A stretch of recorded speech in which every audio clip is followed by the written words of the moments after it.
Friends,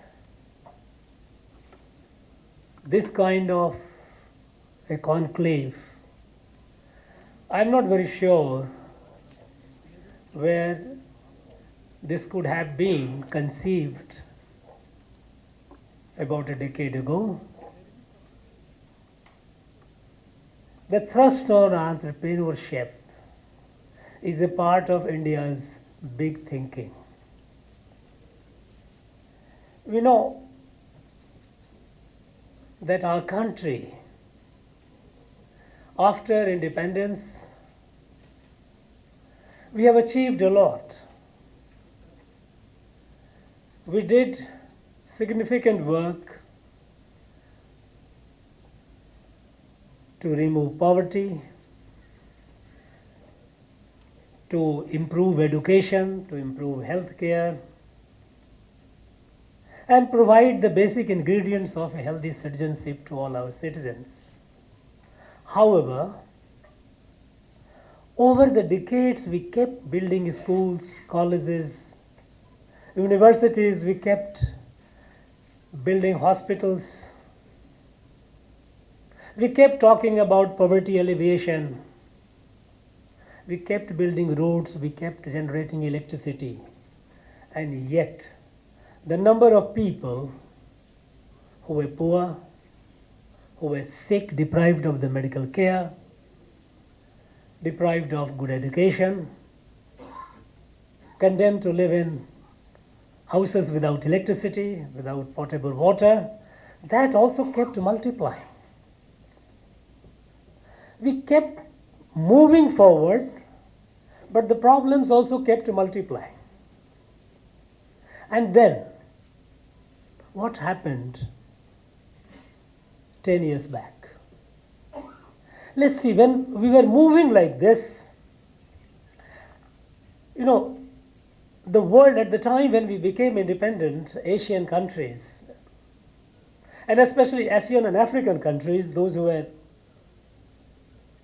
become decolonized at round about the same time, they looked at India with a lot of hope and expectation as the path bearer, as the country that will show the way.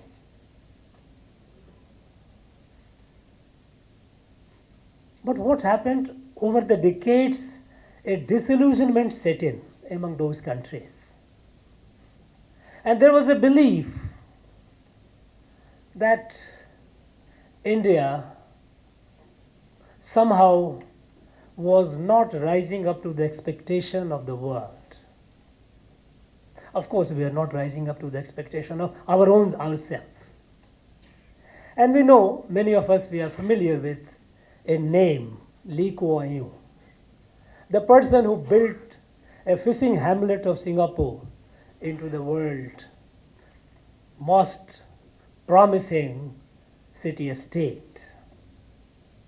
Lee Kuan Yew once said, he was a keen observer because he had become the Prime Minister of Singapore in 1959. And he was also very keenly observing what India was doing.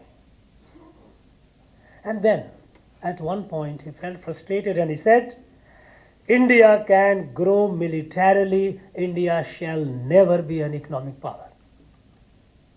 India shall not be an economic power because Indian politics is such that it will not allow it to become an economic power. Its leaders are not bold enough to take bold decisions. And this observation he made in a public speech after meeting the then Prime Minister of India at the time when country was under emergency. He made a special trip to Delhi to meet the then Prime Minister, and he said, Madam Prime Minister, you are strong. You have the courage to impose emergency in a country of such a diversity and such a huge dimension.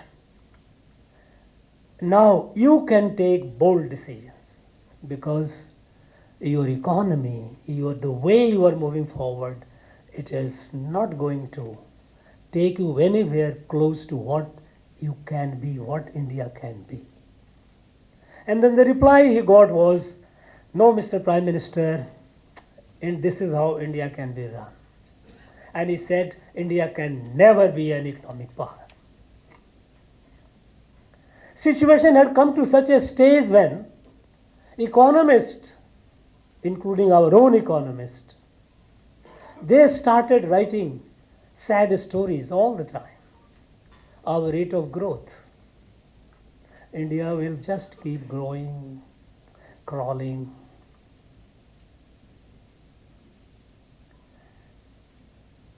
But what happened about a decade back was a change in thinking. We started thinking big. We have a national leader who started thinking big. A country which was condemned not to be an economic power, today we have graduated from 10th to the 5th largest economy in the world and poised to be the number 3. Today India is the fastest growing large economy in the world.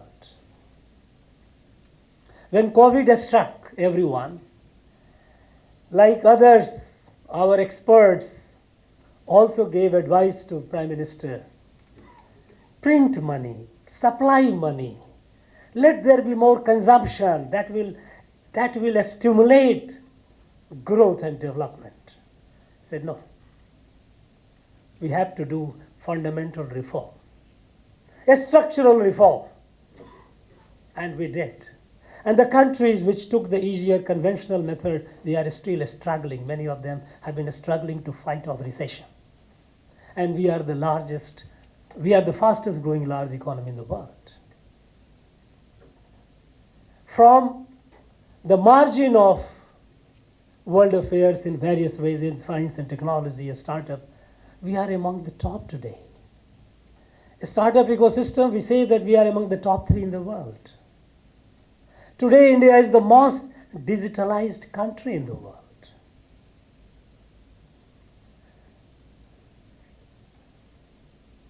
Now, all these have been magical transformation. Today, we have almost universal health care coverage. Our number of doctors that we have started producing has doubled up, and it is still increasing.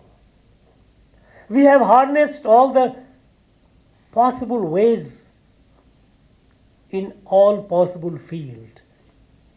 For example, in the healthcare, is not only just our modern medicine in which we are making the progress by leaps and bounds, but alternative medicine. Our Ayush market today, from near less than $3 billion, has grown up to over $20 billion.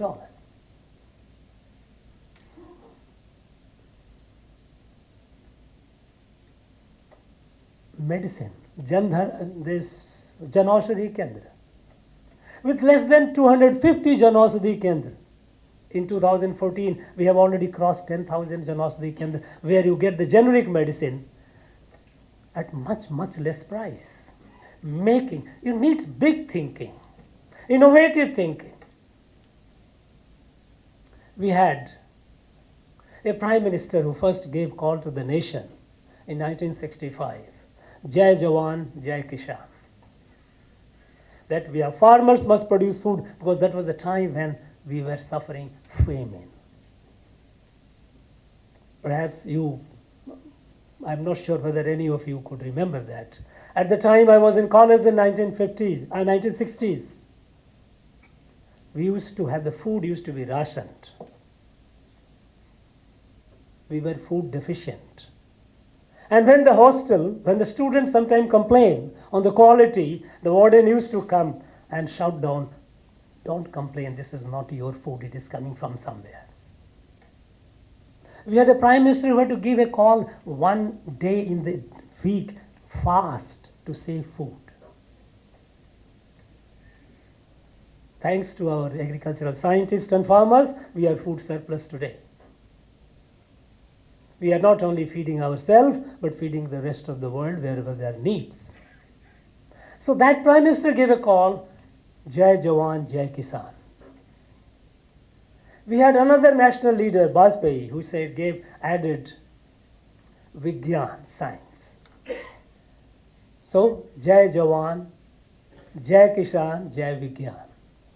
And we have a national leader today, he gave a call, added one more, Jai Anusandhan, research and innovation. How long can we keep borrowing the knowledge from others and working on it?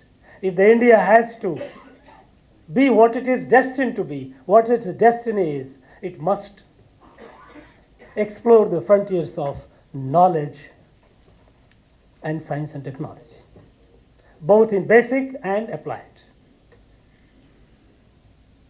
And so, there is so much thrust on research and innovation.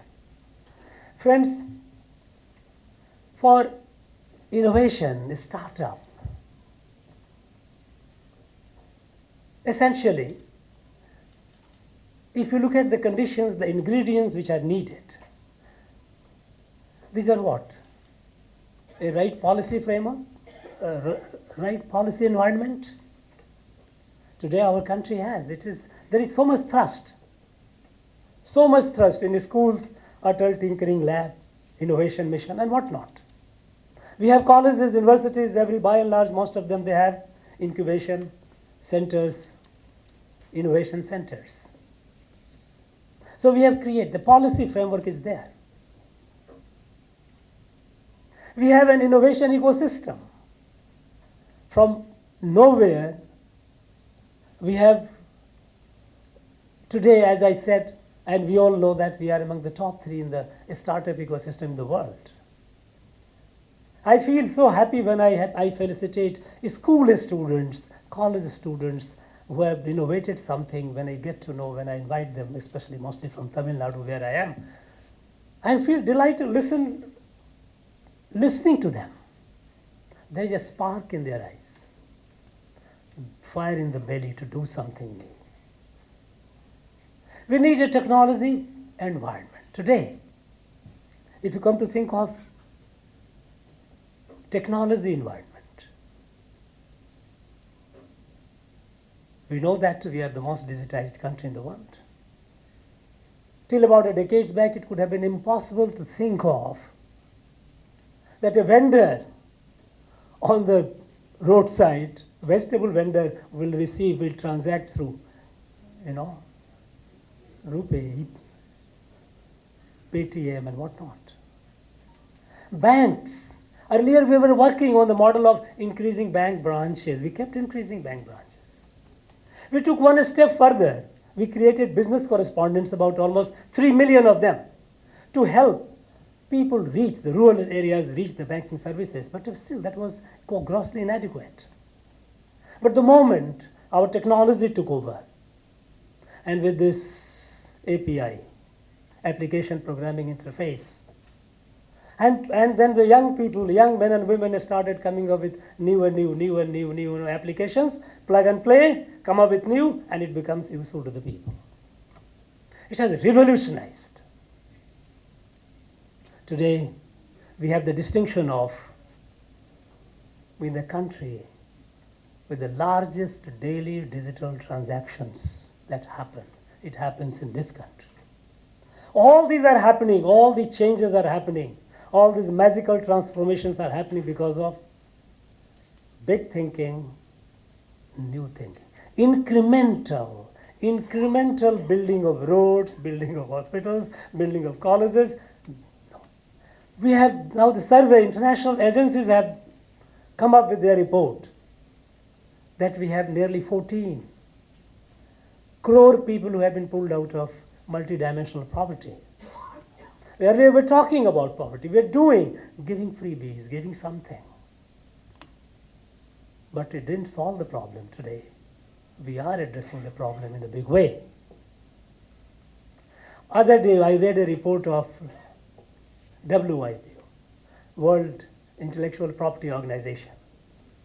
They say that in 2022, there was over 21% jump in patent application from India.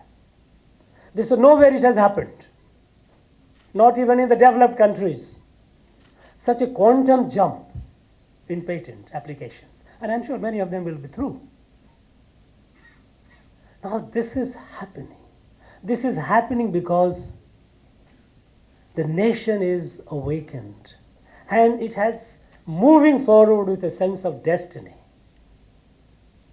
Sense of destiny that we cannot be inward looking. We cannot be just satisfied with our lot. We have to grow. We have to be fully reliant, self-reliant. We have to be fully developed, and that too within a time frame. It is not that we have endless time. We have lost a lot of precious time. We have to do that in less than 2.5 decades from now. When the country celebrates the centenary of independence, India must be where it deserves to be. Fully developed India for the good of the world. And here when we talk about entrepreneurship, it is not just employment generation.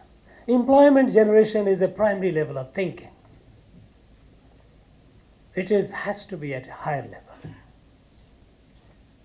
When we say about job givers, not job seekers, that is what it is. We are not just, when we talk about our people becoming entrepreneur, is to create, to new products and processes you create, and thereby add value, add to the happiness of the society. Friends, Tamil Nadu and Kerala, these two states are at a premium position when it comes to the human resources. We have, both the states, the level of education, level of literacy, of course that is the basic part of it, but even beyond. Number of colleges, if we look at the gross enrollment ratio in higher education, in Tamil Nadu we are almost double the national average. We are more than 50%, where the national average is about 27, 28%. But then, when it comes to entrepreneurship, there we need to do more. Because today in the changing environment, when we see the other states which are the way they are moving forward, we are also moving forward, but we are moving forward at a pace which is relatively less than what we should be.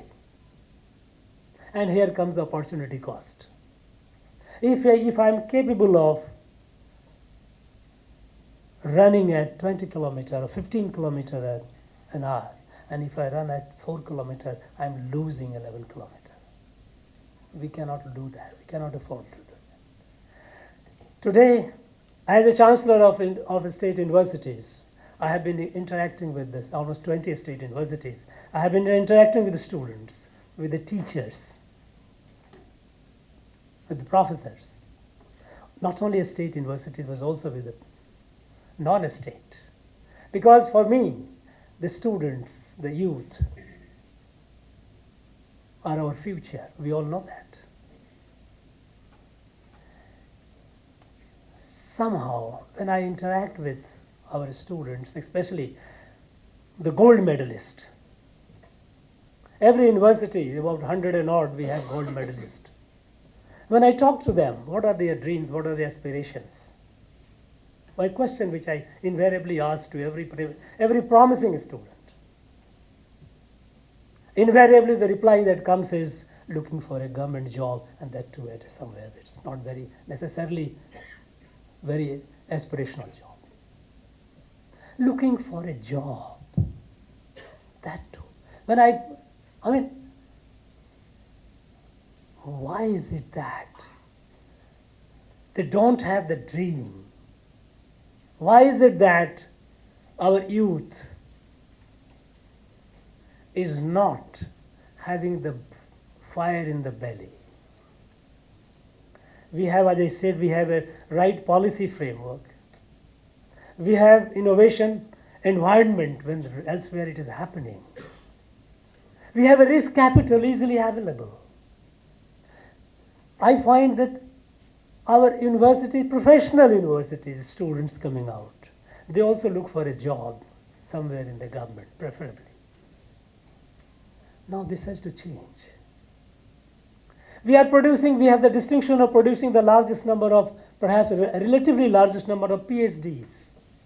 And one would be happy to know that yes, we are generating so much of knowledge. Here in our state, we produce nearly 1,500 PhDs every year. But when I checked up, I said, what are they doing? Again, somewhere as a guest teacher, 15,000 rupees. Now this is something which is puzzling and disturbing. A PhD? What kind of knowledge? What kind of research? Then I went into the data of how many of them are NET and JRF qualified. Not even 2%. So what? PhD, is it a passing time? That okay, I have done my post-graduation, I have no job, so I should get enrolled for PhDs? Why? Why our youth are not becoming aspirational? We have to think of that. And here I find the role of the teachers, the professors. Because I find even them, I must be brutally honest with you, because this is something which is very, very dear to me. You have to inspire the students. Are we? When I go to a professional university or a professional college, they are not even aware of the various schemes. You know, as far as the know-how, as far as the risk capital, what are the opportunities which are available, they are not aware of. When you are not aware of, you are just dispensing what has been given to you in the notebook. And I tell you one thing, any knowledge which is more than 10 years old is not relevant, especially in the field of science and technology. Any calculation that you have done based on the data of less than 10 years, 12 years back, is old, is not very relevant. The world is changing and changing very fast. Now our teachers, our professors, I think it is important that we should also set, though it would not be very fair to kind of push them, but I think they should show an example, set the example by being entrepreneurs. A professor who is teaching, one assistant professor, he can be an entrepreneur also side by side. Why can't? Because if you are, you have that moral courage and that intellectual fire to tell the student, do it. When I meet the students and when I tell them, I have come from the rural area, from a village. I didn't see electricity till I went to the college. I have studied in kerosene lamp. But on the rooftop, when I used to look at the stars, I used to have a dream to reach the stars. My teachers, they used to inspire it. When we talk about entrepreneurship, my appeal, my request to the principals, to the professors is, first imbibe it. Be familiar with the environment. When I say environment is yes, what do we need? What are the things needed?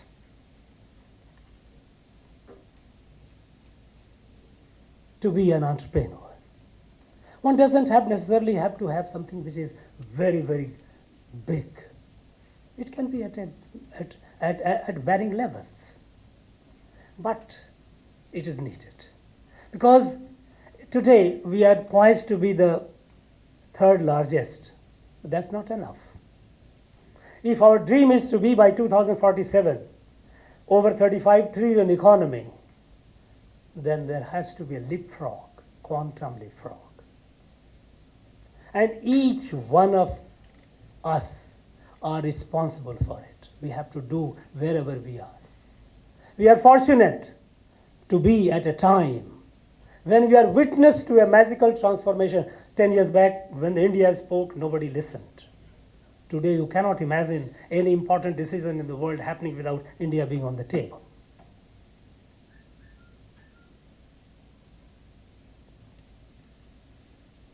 The world expectation towards India has increased. Every field, be it climate, be it poverty alleviation, be it conflict resolutions, they look up to India because it is in our DNA that we are not oppressive. When India grows, it grows for the good of the world. And we demonstrated it, we walk the talk. It happened in COVID. When we developed the vaccines, when the advanced countries developed the vaccines, they looked at it as an opportunity to make money. The cost of vaccines has started going up. Hoarding of vaccines much more than what they needed. And when, thanks to our scientists, that when we made the vaccine, we started sharing with the rest of the world even before we were fully vaccinated. This is India. Vasudhaiva Kutumbakam. The world is a family. And that is why when India rises, the world feels happy about it. Maybe some countries may not be, that's okay. But by and large, the world feels happy about it. When India rises, the result is what happened in G20. The whole African Union was nowhere in the reckoning, in the global policy framework. And they have been included today, thanks to India's effort.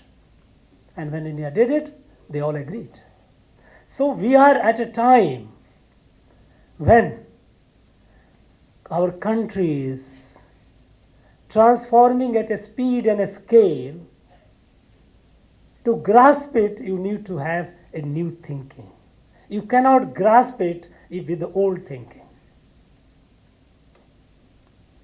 And we are fortunate that we are witnessing it, and we are also a participating in making it happen, a participant in making it happen.